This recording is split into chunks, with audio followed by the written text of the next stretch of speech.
नमस्कार, आप देख रहे हैं हिंदुस्तान की समस्या और मैं हूं आपके साथ कीर्ति सिंह। आइए रुक करते हैं खबर की ओर। सोमवार को घरेलू बाजार में सोने की कीमत में मामूली बढ़त आई। हालांकि अमेरिकी डॉलर की मजबूती के कारण लाभ सीमित रहा। आज एमसीएक्स पर सोना वायदा 0.19% यानी 91 रुपए उछलकर 47,625 रुपए प्रति 10 ग्राम पर पहुंच गया। चांदी की बात करें तो ये 0.22% 145 रुपए बढ़कर 67,169 रुपए प्रति किलोग्राम पर रही।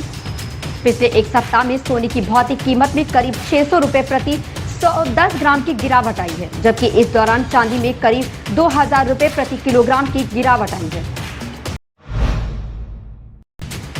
दिल्ली मेट्रो और बसों में आज से यात्रियों को सभी सीटों पर बैठकर यात्रा करने की अनुमति मिल गई है। दिल्ली में कोरोना के सुधरते हालात को देखते हुए दिल्ली को सोमवार से अधिक छूट देने का फैसला लिया गया है। हालांकि अब भी मेट्रो और बसों में सिर्फ बैठकर यात्रा करने की अनुमति दी है।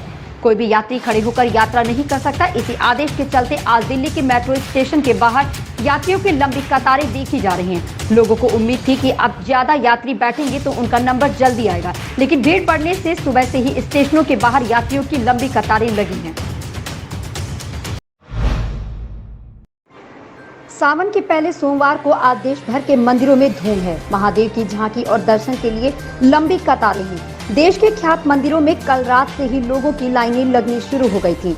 मंदिरों में भीड़ और लोगों का उत्साह लगातार बना हुआ है।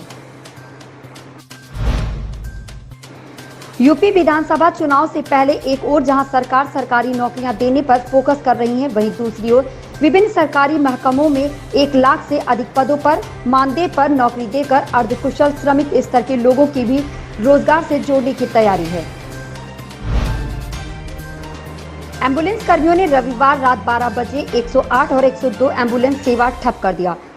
इससे प्रदेश भर में करीब 2,500 से अधिक एम्बुलेंस खड़ी हो गयी।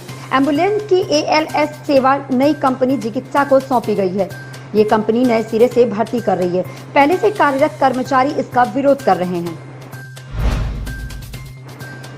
लखनऊ में लवी में सत्र 2020 से 21 PhD प्रवेश के लिए अभी विद्यार्थियों को और इंतजार करना पड़ेगा।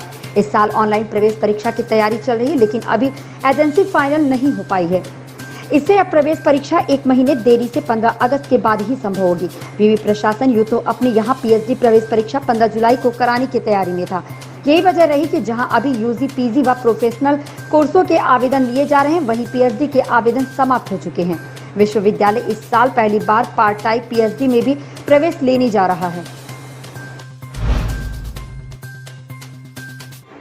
यूपी पावर कॉरपोरेशन ने बिजली सामग्री की GST समेत कीमतें तय कर दी हैं। अब उपभोक्ता को इस बात की जानकारी हो सकेगी कि उसने किस सामग्री पर कितना GST चुकाया है। दो बार GST वसूली को लेकर खबर प्रकाशित की थी। इसके बाद उपभोक्ताओं की सहूलियत के लिए ये परिवर्तन पावर कॉरपोरेशन ने किया। 8 जुलाई को बिजली कनेक्शन पर दो बार वसूल रहे GST और 9 जुलाई को पावर कॉरपोरेशन ने दिया था 2 बार GST वसूलने का आदेश।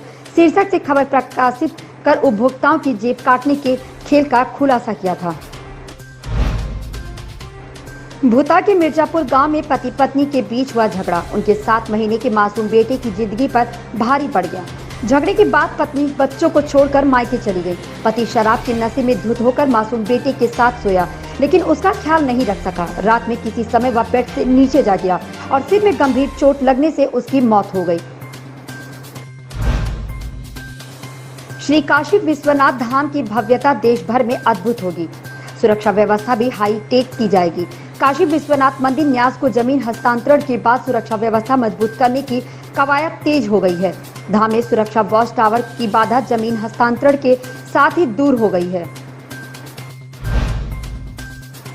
छोटे से कस्बे के रहने वाले परचून दुकानदार के इंजीनियर बेटे आकाश अवस्थी ने बड़ी छलांग लगाई। अमेरिका की ह्यूस्टन यूनिवर्सिटी की 1.5 करोड़ की स्कॉलरशिप पाकर आकाश ने जिले का नाम रोशन किया है। उनका चयन 5 साल के लिए PhD प्रोग्राम में हुआ है। वे अब अमेरिका में ही रहकर कंप्यूटर साइंस पर शोध करेंगे। आकाश दिल्ली एयरपोर्ट से अमेरिका के लिए उड़ान भरेंगे। भारत में कोरोना का प्रकोप खत्म होने का नाम ही नहीं ले रहा है। आए दिन बड़ी संख्या में लोग इस घातक बीमारी की चपेट में आ रहे हैं। केंद्रीय स्वास्थ्य मंत्रालय के आंकड़े के अनुसार भारत में पिछले 24 घंटे के अंदर कोविड-19 के 39,361 नए मामले दर्ज किए गए हैं। वहीं इस बीमारी के कारण देश भर में 416 लोगों की जान चली गई। इससे देश में कोरोना से मरने वालों की संख्या 4,20,967 हो गई। देश के प्रधानमंत्री नरेंद्र मोदी ने सोमवार 26 जुलाई को कारगिल विजय दिवस की 22वीं सालगिरह के अवसर पर युद्ध में शहीद हुए जवानों को श्रद्धांजलि अर्पित की।